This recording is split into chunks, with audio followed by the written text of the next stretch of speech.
Hello and welcome. In this episode of Animating You, we're going to take a look at the process and techniques behind turning this stock image into this.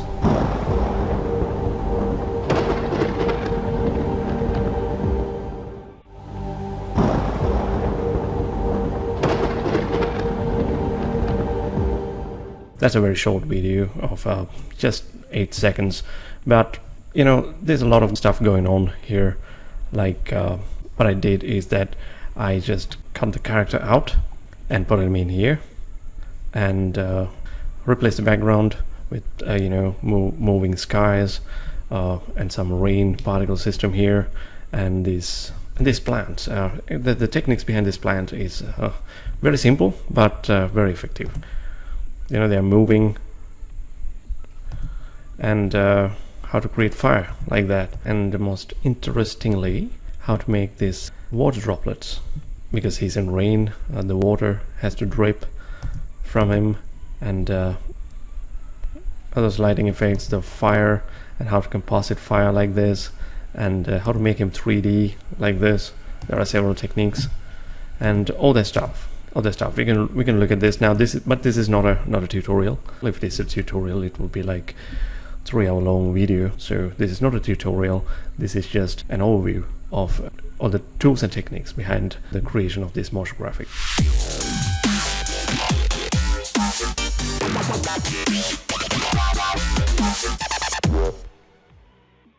All right, let's dive in. Now, in the creation of this animation, every element that I've used is either a stock image or a footage. Now, for example, this fire element is a stock footage, and this sky, mountains, plants, the character, everything are stock images. So where you can get them is that there are tons of places that you can find stock footage. Pixels, VDC, Storyblocks, Shutterstock, and other elements. I'm an author here, so it makes sense for me to use this. That's what I'm using. By the way, this is not sponsored. You can use anything. Everything's fine. And this is the unsplash.com. This is where the go-to place of mine when I need a stock image. The quality they have here is fantastic, and they all come with Creative Commons license, which is great. And for example, this is the background mountain image that I've used here. Yeah, like that. So the very first thing to do is to cut out the character from the photograph. You can open it up in Photoshop and zoom in if you need to. But in this particular image, the beard is actually very detailed. So you have to you really have to zoom in and pay attention to the detail. And the rest of it is actually pretty much straightforward. So you can draw the shape around and close the shape and cut the character out just like that. I'm going to use the magnetic pen tool to cut out the mountains, because mountains has a good contrast in this case. And it's really easy to cut them out like that. And I'm going to save them as PNG files, import them. And I'm going to really quickly create a camera system and place the background sky image. There's a way to animate it, very interesting way. I'm gonna actually place 2 layers of these mountains, because I want to mask out the mountains separate, because I'm going to animate them separate later. The way to animate the sky is to animate a corner pin effect and only animate the top right and top left points, so you can mimic the parallax effect. And then if you look at those 2 mountains in the distance, they are big and they should really reach the clouds. So what you have to do is to duplicate the background sky image and mask it with high feather value and move it forward, and that does the trick. And let's do a quick color correction to the mountains and a quick color correction for the character as well.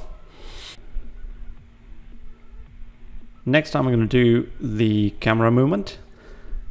It's very simple to do a linear camera movement, but the problem here is that I need to do a quick dolly movement when the fire emerges.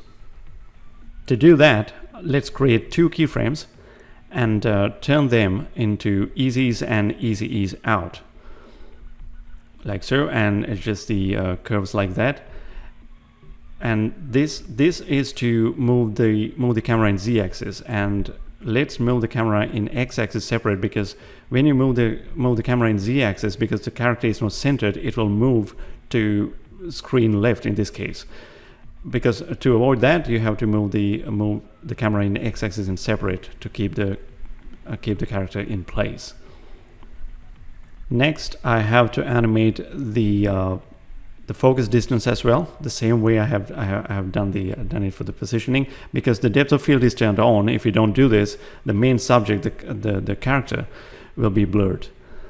So let's do that, and do the same easies and easies out, and adjust the curves like that. And once you do that, yeah, now the character is in place, it's dollying in, and it works fine. Now what's next is to create the rain particle system. We're going to do that with a CC particle world. First of all, let's increase the size of the emitter, and yeah, like that, and change the color, and yeah, it looks something. Still doesn't look that good, but it works with the comp camera, which is great. All right, let's change the gravity vector in X, so the raindrops falls at an angle now, and I think it's too much droplets there. Let's decrease the amount of droplets raindrops, and increase the size of the emitter even more, like so. And yeah, it looks good, but let's increase the gravity too, so it falls more faster, and the streak length is also increased as a result. And let's just decrease the opacity a little bit, and yeah, it looks fine for now. And next is to create the lightning.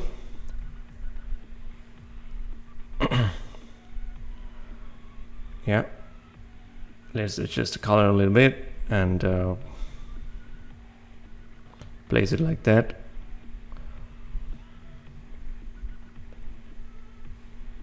And let's go to unsplash.com and find a good cloud image with a nice contrast.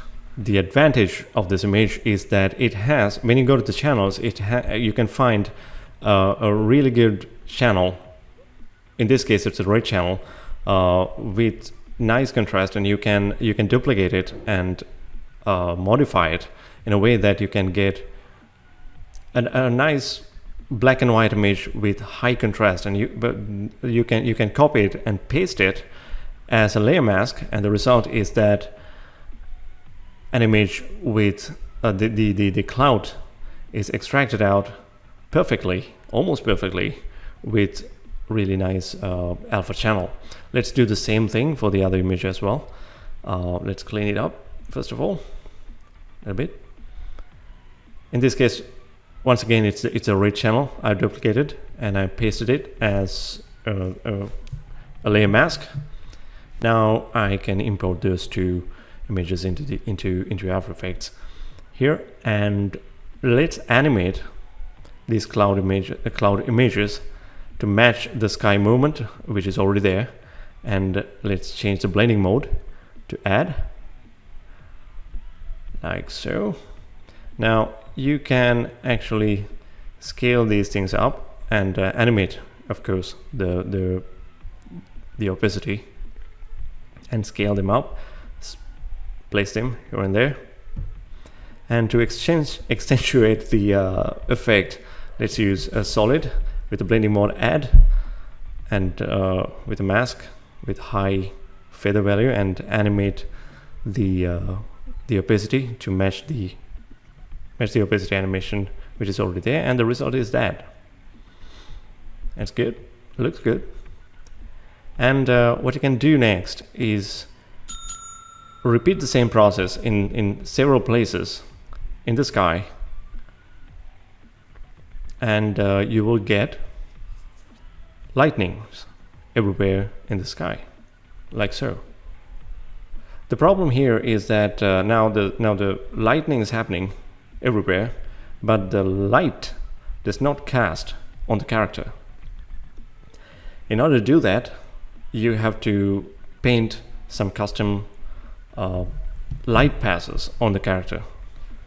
So let's open up Photoshop and apply a fill and set it to add blending mode. Alright, and start painting. This is a bit of an artistic process. I'm painting on the layer mask, by the way. The most important factor here is that the direction of the lighting, direction of the light.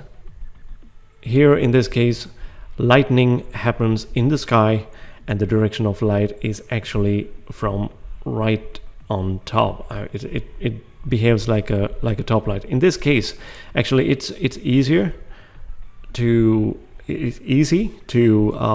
paint the shadows, because the original character already had some sort of a top lighting. He was basically lit from the skylight, so I just have to follow the existing shadow pattern. Yeah, like that. And let's actually blend, duplicate the layer and change the blending mode to vivid light. Let's do that,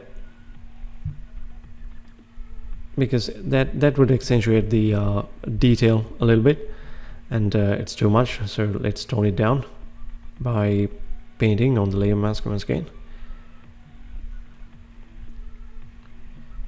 All right, you don't have to be a artist, great artist, to do this. Let's save that out. So that's the light pass to apply when a lightning goes off in front of him. So let's do the backlight. I mean, when a lightning happens behind him, a rim light should take place. Now let's do that. I'm painting the translucency of the beard and the hair, and yeah, let's do the light casting on his shoulder and the crevices of the creases of the t-shirt as well. Yeah, this is the light that would cast onto the character when a lightning happens behind him. So it's basically a rim light. Yeah, let's paint it like that. Don't forget the ear. Yeah, the edge of the ear also has to be lit. You have to know you have to take into account the direction of the light, right? If you think about the direction of the light, this is easy. All right, let's do that. Let's refine it a little bit more, like so. Yeah, looks good. Let's save it out. And since we're here, let's do the fire lighting pass as well, because we're going to set him on fire later, and the fire is going to cast some light on the character as well. So let's paint that pass here as well. The fire is going to cast an orangey yellow light on him. Right, let's save that one out as well. And let's go to After Effects and import those layers. Now the next thing is next part is easy. Let's copy the existing opacity animation. Now here you have to apply the backlight, the rim light. All right, let's apply the front light pass too, and copy and paste the same opacity animation which is there. Yeah, that looks, and it makes it look like that the lightning actually lights up the character. All right, let's do that opacity. Let's change the opacity a little bit, even more, and apply again. And at the end, yeah, let's match that lightning too. Yeah, that looks good. Yeah, it seems the lightning really cast light on the character. And don't forget the mountains. Let's not forget the mountains. The mountains also has to light up with the lightning. Yeah, let's do a gamma correction there for the other mountain too,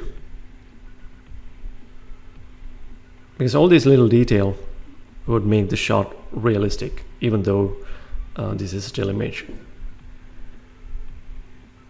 All right, that's it.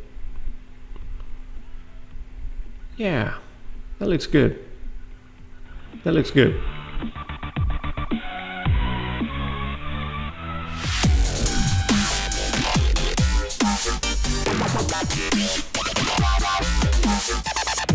Well, this video is actually already too long, so I'll see you on the second part of this episode. But before you go, this series is called Animating You, which means I'm going to animate your image.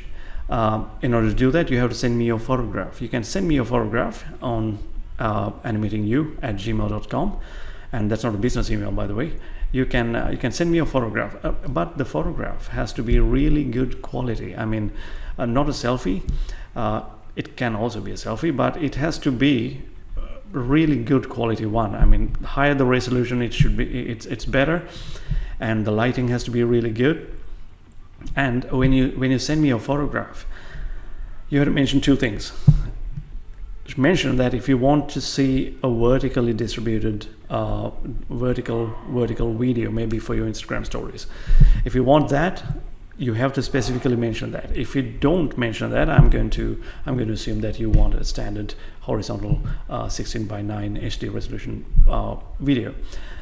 And the other thing, the most important thing, is actually you have to mention what you want to see. I mean, like, what you want me to turn you into, your image into. Maybe, for example, maybe you want to see yourself in a cyberpunk environment. Maybe you want to see yourself as an angel, or maybe you want me to turn you into Joker. Whatever it is, you have to mention it. You have to mention with one single sentence. So that's it. Send me a good quality photograph on animatingyou@gmail.com, and mention if you want a vertical video, and one single sentence of describing that what do you want me to turn you into. So that's it. Send me a photograph, and I'll see you on the second part. All right, thank you.